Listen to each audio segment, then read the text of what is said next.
Olá! A gente está aqui em mais uma edição do Talk Mais, o podcast do portal SP Rio. Essa edição que a gente está falando aqui um pouco da gastronomia, dos negócios da gastronomia em São José dos Campos. Para quem não me conhece, eu sou Mariana Bastos, sou jornalista, também food designer e fui convidada pelo Maurício para comandar aqui essa série de bate-papos de coisas bem interessantes sobre o cenário gastronômico aqui na nossa região.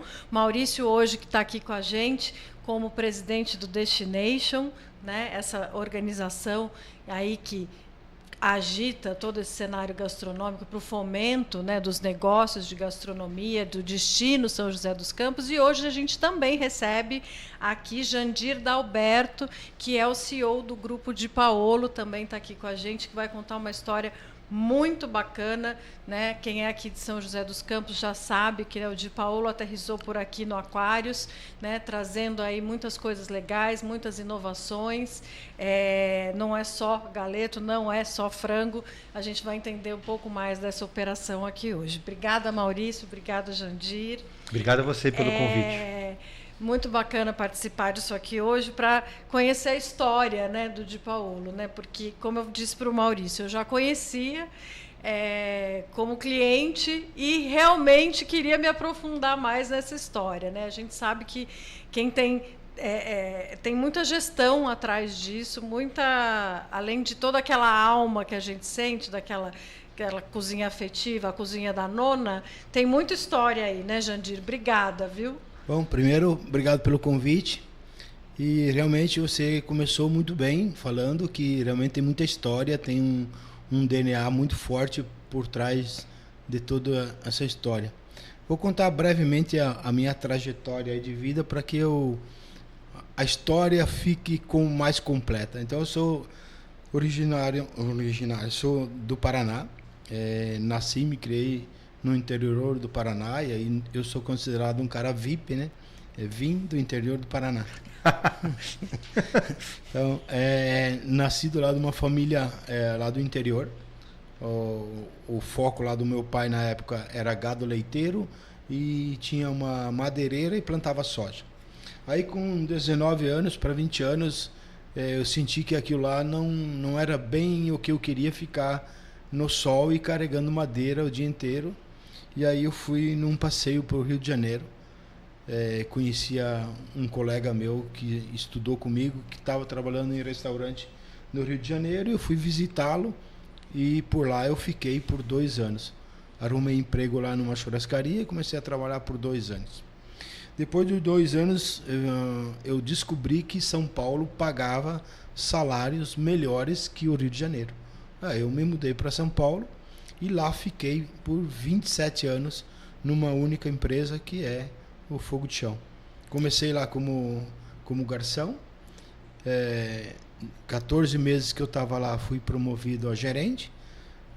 Depois fui convidado para começar a fazer as aberturas das lojas, porque o Fogo começou a fazer a expansão.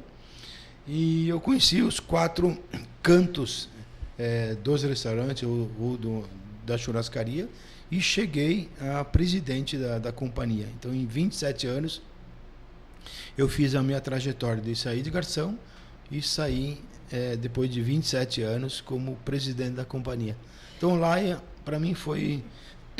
eu falo que foi para mim uma bela de uma faculdade, onde que eu fui o cara mais privilegiado da face da terra, porque eu fiz uma das melhores faculdades que podia fazer, e além do mais recebendo e ganhando muito bem. Então, para poucos, onde que você faz uma faculdade e os caras te pagam para você fazer a faculdade. E quando que você virou essa chave do empreender? Como é que foi isso, Quando eu tomei a decisão, junto com o grupo lá dos americanos, que já estava na hora da minha saída do Fogo, foi aonde que, e agora que eu vou fazer? Então eu já tinha na manga 2 projetos já para quando eu fosse sair para tocar. Só que um dos projetos eu fui frustrado na saída, porque na saída do Fogo eu tive que assinar um contrato de não compete por 5 anos para não trabalhar com carne vermelha. Então, o que eu realmente... Olha o galeto aí, a solução. Realmente o que eu sabia fazer, eu não pude mais fazer. E o outro projeto ficou meio que inviável pela situação econômica do país naquele momento.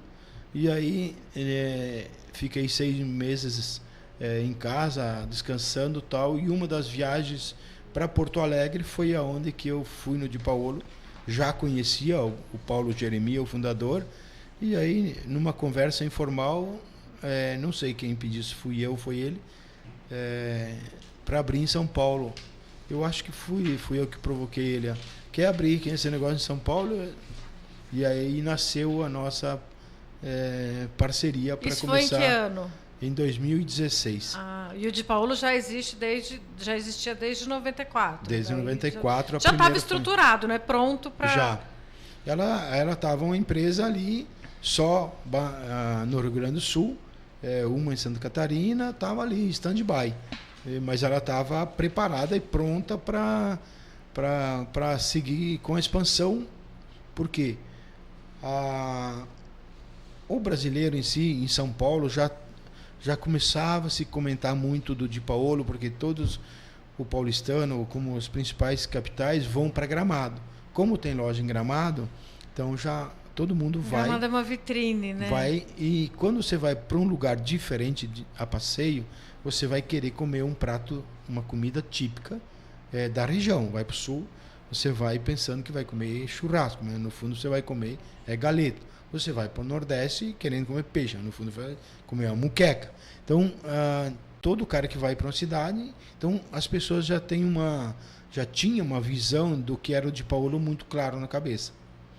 Já era esse formato, assim, dessa sequência, desse modelo todo? Já era esse formato. Na verdade, na época que eu entrei, tinha 3 formatos, né, que não estavam muito bem separados, que era o Di Paolo Galeto, Di Paolo Grill e o Expresso Di Paolo, que era para praça e alimentação, mas estava muito confuso. Tudo se chamava Casa Di Paolo. Então, quando eu entrei, eu falei, nós precisamos, para fazer uma expansão bem organizada, primeiro nós temos que fazer uma arquitetura de marca. Então, vamos separar as marcas, vamos dar nomes para cada marca, e aí cada marca vai ter que crescer ela sozinha. E o Di Paolo vai ficar livre como marca mãe para crescer, e daí cada marca vai ter o seu valor. Então, na minha entrada, eu ajudei a organizar muito essa parte de arquitetura de marca. Contratamos uma empresa especializada de branding para fazer esse estudo, e para fazer um estudo da decoração do Di Paolo, a nova cara do Di Paolo. Então, fizemos uma pesquisa nível São Paulo e Rio Grande do Sul, para dar identidade para o Di Paolo, porque chamava-se Casa Di Paolo, mas isso não remetia ao que era o Di Paolo, na verdade. Então, a decoração, a cor não era adequada, usava muito preto, que remete a restaurante e pizzaria ou restaurante japonês. Então, foi tudo feito um estudo, qual é a cor, qual é o lustre, a pedra, a madeira, o mobiliário, foi feito tudo uma composição. Daí sim, chegamos no resultado atual de hoje das lojas atuais, que são lojas não tão modernas, mas são lojas bem apresentáveis e acolhedoras, bem confortáveis. E confortável. ao mesmo tempo que não espanta o cliente, que o cara tem que colocar a melhor roupa para ir lá, ou a melhor bolsa para ir lá. É uma coisa bem democrática, que caiu muito bem com os nossos clientes. Mas isso que é importante, né? Tá vendo? Pensar não só na comida, na arquitetura, no espaço no uniforme. O atendimento, aliás, aqui em São José, que é um dos gargalos aí, lá no Di Paolo também está de parabéns. Esses funcionários foram treinados aqui, é gente daqui, como é que foi isso? O atendimento é uma coisa que é crucial em qualquer segmento, mas na gastronomia é o maior. Por quê? Quando o cliente sai de casa, ele sai com uma expectativa para receber um serviço, um atendimento. Então, ele sai de casa com uma expectativa. Se ele foi uma vez ele já tem uma expectativa. A segunda tem que ser superada. Então é sempre um desafio da equipe que para reconhecer o cliente, se possível, e cada vez ter a perfeição no serviço.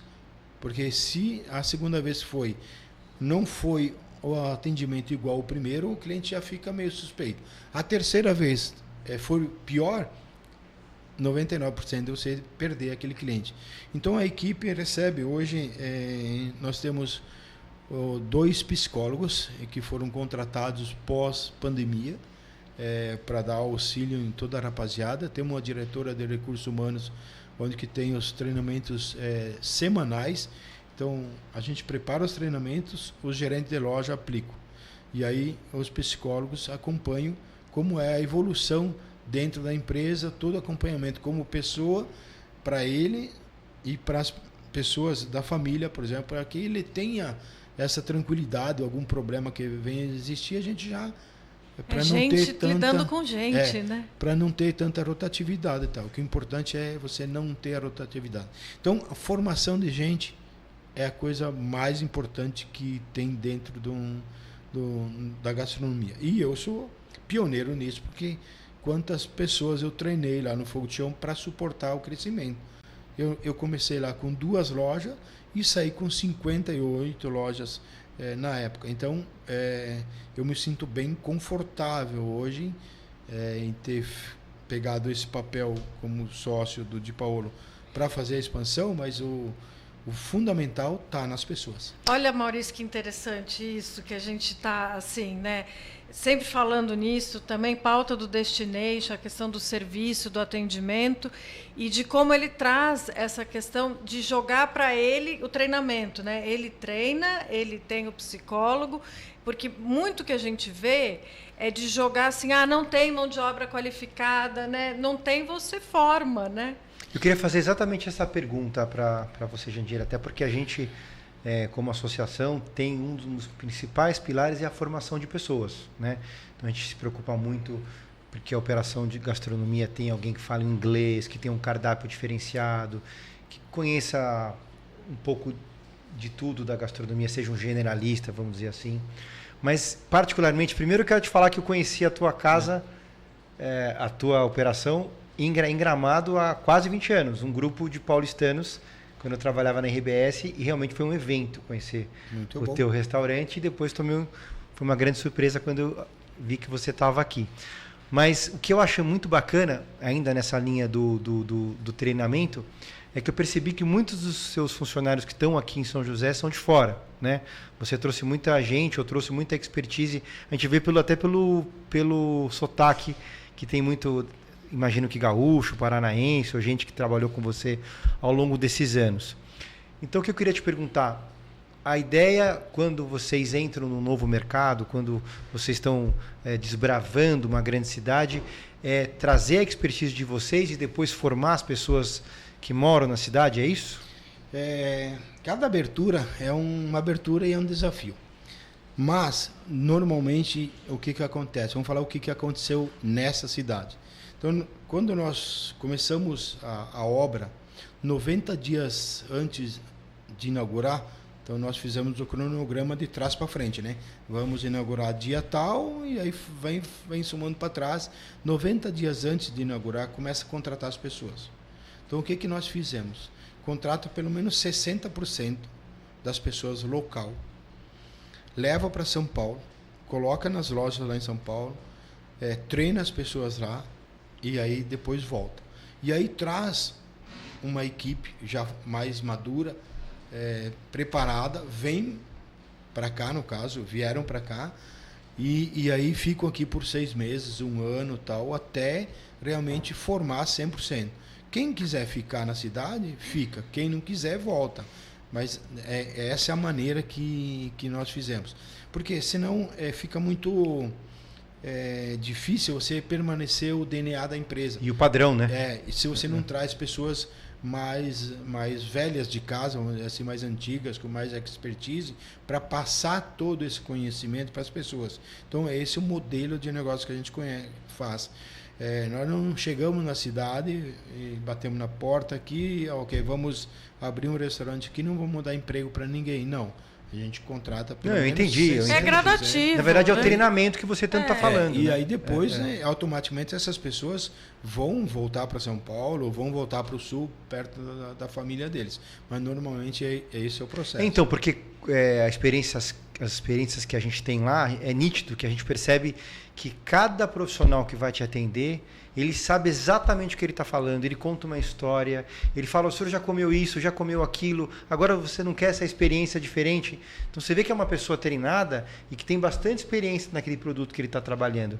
E a gente percebe isso com clareza. Então, por isso que eu te fiz essa pergunta. E eu acho que é um benchmark para a gente que fala muito sobre como funcionar bem uma operação gastronômica. Exatamente. Que dá certo você vir de fora você tem que treinar, e fazer a migração. Né? Não é Que mágica. eu vejo que é muito um defeito das operações que vêm de fora ou franqueados que se perdem pelo serviço. A contratação é crucial. Primeiro, saber o que ele quer para ele e para a vida dele. Então, se ele quer ser mais um, para o Di Paolo não serve. Porque como nós estamos em plena expansão, ele tem que comprar a ideia que lá ele vai fazer um plano de carreira. Então, número 1. Então, isso quando se importante. Contrata, a pessoa fala, a empresa é assim, assim, assada, vai abrir tantas lojas nos próximos anos e você tem que crescer e desenvolver junto com a empresa. Senão você não vai ficar. Não é que a empresa não vai te querer aqui. Então, a seleção é muito rígida. Então, se o camarada quer, e ele vai ter as oportunidades dele. Aí vai criar aquela competição saudável internamente entre eles.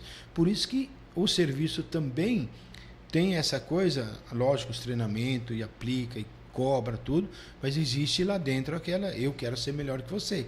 E porque alguém, vamos dizer, tem os olheiros que estão olhando. E é igual o principiante de futebol, né? O cara que tem que fazer o gol, né? E aí, quem fazer o gol é deixar o cliente feliz. O cliente voltar e pedir pelo nome do camarada. E essa sua história é inspiradora para eles? Porque pensa, né? O que saiu Muito. do garçom até eles se inspiram. Muito, muito. Isso é legal também, né? Assim, posso falar que é uma bela de uma história. Em 1 milhão, né? Então, o meu modelo de aprendizado, o meu modelo de trabalhar, a rapaziada vieram atrás, gosto da ideia. E eu falo, eu fiz isso. Então, é possível. Agora, se você quer fazer, você vai conseguir.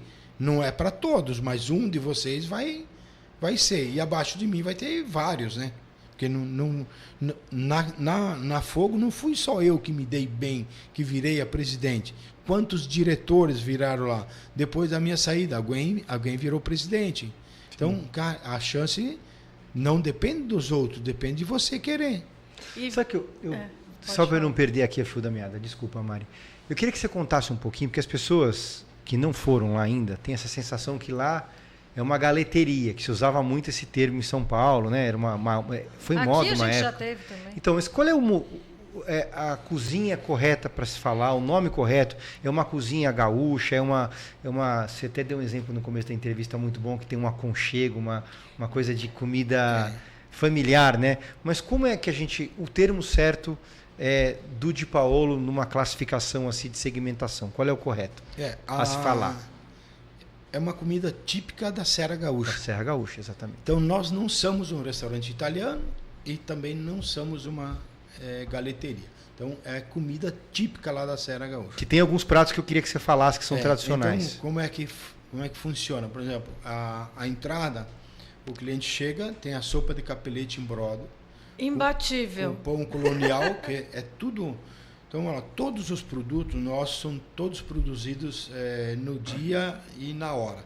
Então, nada ali é industrializado, nada é produzido em larga escala e deixado. Então, começa com a sopa de capelete em brodo, com pão colonial feito 2 vezes por dia. Faz no almoço para o almoço, faz no jantar para o jantar. Depois vem 3 tipos de salada. Maionese de batata, o radite, que é um prato típico, tradicional da Serra Gaúcha, que se consome muito lá, no resto do Brasil é muito pouco consumido. Um mix de folha, exatamente para suprir essa necessidade de quem não conhece o radite, mas vale a pena ir lá e provar. Depois tem um queijo adoré, que é uma invenção, uma criação do Di Paolo, ninguém conseguiu copiar até hoje.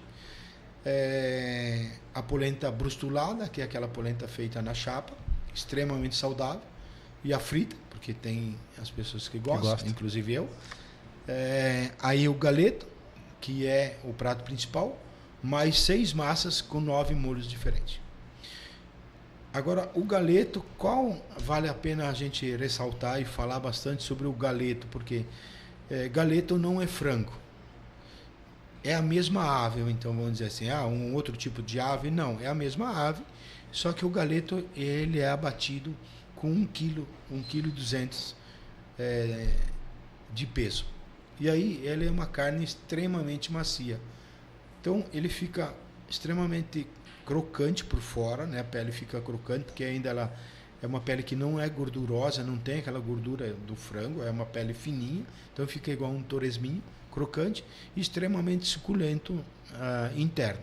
Outro ponto muito importante, nós não trabalhamos com ele congelado, nós trabalhamos com ele resfriado, então tem uma logística, depois nós vamos falar da logística, para que ele chegue 2 vezes por semana resfriado. E o tempero, nada de químico. São ervas, aquele buquezinho de sálvia que vem junto faz toda a diferença. Muitas ervas, principalmente sálvia, que é o tempero ideal para o galeto, vinho branco e cerveja. Esse é e assado na churrasqueira a carvão. E já que você tocou no ponto da logística, então esse galetinho que a gente come aqui, da onde ele vem? Vem do Rio Grande do Sul. A trajetória dele é grande. Inclusive hoje acabou de chegar fresquinho. Olha. E os outros, tem algum insumo local que vocês consomem, assim, algumas coisas ou não? Vem tudo? Quando se trata de rede, tem um outro problema que tem que ser gerido e administrado, porque tem produtos são homologados. Então eu não posso chegar numa cidade, às vezes até consegue comprar aquele produto, mas normalmente são produtos homologados e a maioria vem do Rio Grande do Sul. Então a farinha da polenta, eu não posso comprar qualquer farinha por aí. Então é um moinho lá no sul que foi homologado, então ele fornece para tudo. A farinha de trigo, uma parte é nacional e uma parte italiana para produzir as massas. Também é lá do Rio Grande do Sul. Radicchio vem do Rio Grande do Sul. Produtos que a nossa marca, por exemplo, Sagu. Por que o Sagu é tão maravilhoso e todo mundo não consegue fazer? Por quê? O segredo está no vinho. E o vinho só tem um produtor lá do interior do Rio Grande do Sul que produz para nós. E então ele é de uma uva específica, de uma colheita no momento certo, onde que ela tem uma concentração de açúcar muito alto, a cor muito forte. Então você não pode comprar qualquer vinho, tem que ser daquele senhor lá do interior, daquele jeito. Então desse jeito você consegue manter padrão nas 14 lojas. Caso contrário, você não tem. Então por isso que às vezes não se compra nada local, porque tem que ser esses produtos e fornecedores homologados. E você falou do vinho também, tem uma adega muito, muito legal lá também, né? Que também traz essa cultura um pouco do vinho para cá, né? O galeto, a comida como um todo, tem que ter o vinho para acompanhamento, né? Independente do tipo de comida, mas o vinho sempre está cada vez mais fazendo parte da mesa do brasileiro. E nós temos uma bela de uma carta de vinho com 100 rótulos e todos eles já homologados que combina com as nossas comidas. E uma bela carta de vinhos nacionais, porque eu acho que os vinhos nacionais hoje, atualmente, são vinhos bons, equivalente ao Chile, Argentina, não se perde nada pela qualidade dos nossos vinhos. Você falou de logística, vamos falar de expansão. Você estava falando que... Primeiro eu queria saber por que você escolheu São José dos Campos, a nossa cidade. Obviamente, imagino que cada mercado que você entra tem um estudo importante para isso. E a gente falou de expansão, nós vamos fechar com 19 lojas ano que vem, é isso? A ideia, exato, a proposta. Mas fala de São José, que é o nosso quintal aqui primeiro. Nós fizemos uma pesquisa o ano retrasado para ver qual era o potencial do Di Paolo no nível nacional. Então vamos testar esse negócio para ver quantas lojas dá para abrir no Brasil. E aí, em cima disso, nós estamos indo pela ordem do que a pesquisa apareceu. Então, o interior de São Paulo, inclusive São José, foi uma das que ficaram lá entre os 10 colocados. Tá? Então, por isso que São José foi uma das lojas que foi aberta no interior de São Paulo, a primeira. A segunda foi em Sorocaba, 90 dias atrás, e a próxima vai ser em Campinas. Então, pegando a pesquisa, a gente vai pelo ranking das mais cotadas. São José veio antes de Campinas? Sim, Campinas vai ser em fevereiro do ano que vem. Você vê que isso é uma coisa importante, né, Porque a gente sempre perde. Eu lembro o Outback, que foi primeiro lá, depois sempre, aqui. né? A renda per capita aqui é maior. E lógico, a gente não vai pela oportunidade do negócio. Não acha ponto naquela cidade, vai aqui e tal. Então, os próximos passos final de fevereiro, março, abre em Campinas. Final de fevereiro, março, abre lá no shopping Marketplace. Em junho, abre em Foz do Iguaçu. E aí, vale ressaltar por que Foz do Iguaçu, porque foge um pouco da nossa linha de logística, mas Foz do Iguaçu é a segunda a segunda cidade brasileira que mais recebe turista estrangeiro no país. Primeiro Rio de Janeiro, segundo Foz do Iguaçu. Então, estrategicamente, para divulgar a marca, nível internacional, que nós já estamos pensando nisso, então abre-se em Foz do Iguaçu para também dar o respaldo de atender o pessoal de fora. Então não vou perder essa carona aí, já que você falou de marca internacional. Tem essa, como fogo de chão, você como CEO lá, tirou essa marca daqui e levou para dezenas de cidades americanas, né? Tudo Estados Unidos, né?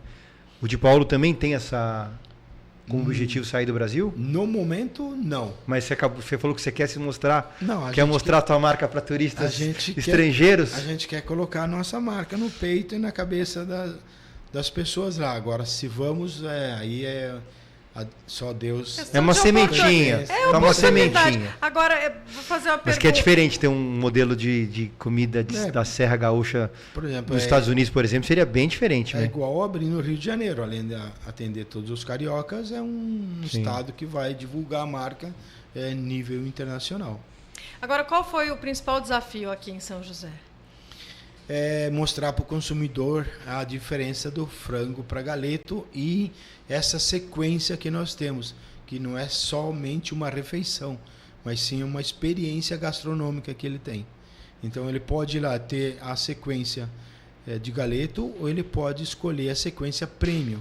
Qual a diferença de uma para outra? A sequência premium foi acrescentado 2 cortes de carne vermelha, porque tem muita gente que gosta. Isso só tem aqui? Não, tem em São Paulo, em todas, exceto no Rio Grande do Sul, que tem algumas lojas que operam super bem. Então teve que ter essa adaptação para o comportamento das pessoas. E vocês já entenderam o nosso consumidor aqui? Ele é diferente das outras cidades? Ele é um consumidor como qualquer um outro, exigente, que quer ser bem servido, não tem problema de preço, nada, mas é um cara que tem conhecimento. Não resta dúvida, mas não é um cliente difícil de conquistar ou ganhar ele. Realmente ele vai com uma expectativa muito alta, mas normalmente tem acontecido só elogios. Muito feliz com a operação como um todo aqui. Já estamos 1 ano e 2 meses, é isso? De inauguração. Na operação como um todo, é uma loja. Já é um restaurante que tem fila no final de semana. É a 6ª melhor operação. E eu vi que vocês também participaram de eventos, né? Recentemente vocês participaram lá do Mais Gastronomia, no Parque Vicentina Aranha.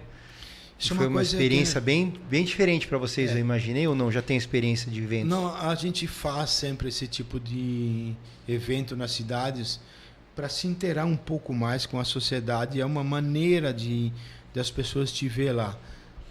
Como outras ações que normalmente a gente faz, beneficente, por exemplo, para hospitais ou alguma coisa nesse sentido.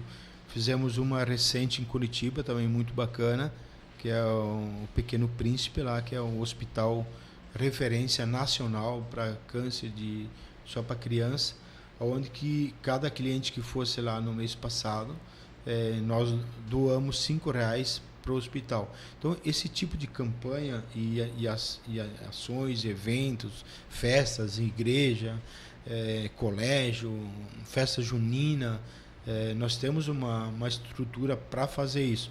Como temos estrutura também para atender um cliente em casa. Eu quero isso é fazer... importante. Olha, de Paolo em casa tem? Além do delivery, que também é fantástico. Além do delivery, o cliente quer, nós temos condições de fazer o jantar, o atendimento na casa dele. Agora já para confraternização de fim de ano? Olha a dica. Inclusive, o nosso tempo está acabando, Jandir. Eu queria que você contasse um pouco. Eu vi, conversando lá com a tua equipe, que vocês também têm um objetivo forte de expansão na área de eventos ali na casa que vocês montaram ali embaixo no shopping, né? Aquários Open Mall. Nós estamos aí no... Eu vi que tem uma área grande ali para ser explorada ainda, né? No segundo andar, chegamos num acordo lá com o proprietário e lá vai ser um espaço de 500 metros quadrados só para eventos. Então, ali vai ser Mas vai ser eventos do Di Paolo ou pode ser vários tipos de eventos? Não, qualquer tipo de evento. Olha que bacana, notícia em primeira mão essa, hein? É o Di Paolo que vai ser, assim... O gestor. O gestor e o prestador de serviço, mas qualquer tipo de evento... Mas obrigatoriamente você precisa comprar o produto do... Ou você chamar pode alugar o salão e trazer um outro buffet, é isso? Exato. Na verdade, é usar a estrutura, o prédio que já está montado lá. Era uma demanda ali daquele espaço, né? Isso é um projeto... E tem uma vista bonita, você vê a ponte ali, tudo. Futuro. Isso é para início do ano que vem. Não vai dar tempo esse ano. E é um modelo que está sendo aplicado para outras casas ou é uma operação à parte aqui em São José? Questão da oportunidade. É específico aqui. Uma oportunidade do empreendedor aí. Maurício, quer falar mais alguma coisa? Não, acho que deu para contar um pouco para as pessoas o que é, né? O Di Paolo tem uma história muito interessante, né? Explicar que não é uma galeteria. E esses modelos que estão chegando na cidade de novos negócios, a gente, na outra conversa, né, falando com os outros chefes aqui, falamos muito sobre o comportamento aqui de São José dos Campos, do joséense, do conservadorismo na questão da gastronomia. Aí entra todo o Destination com esses eventos, trazendo para, vamos dizer assim, é para o parque, mas é para a rua, né, uma nova gastronomia, um novo movimento. Então, essas conversas aqui é para dar aqui água na boca das pessoas, para conhecer as coisas novas aqui em São José, essas oportunidades de negócio, essa troca de informação aqui. Eu acho que esses insights que o Jandir trouxe sobre treinamento, atendimento, propósito, DNA de marca, branding. Aqui a gente tem uma aula aqui para quem já é daqui ou para quem é da área de gastronomia. E nessa troca com o Destination também, que dá todo esse suporte, né? Também para essas empresas novas que estão vindo. Essa troca ali entre quantos associados, Maurício? 78 hoje. 78 associados da área de gastronomia. Bom, eu vou ter que encerrar mais uma... A gente tem que mudar esse podcast para 1 hora, Maurício. E obrigada, Jandir. Parabéns pelo trabalho. Só tenho aqui mais uma reivindicação, que é o Espaço Kids, que está faltando. Mas o negócio está tão bom que nós ampliamos lá. Agora, na lateral do prédio, nós construímos mais 100 lugares.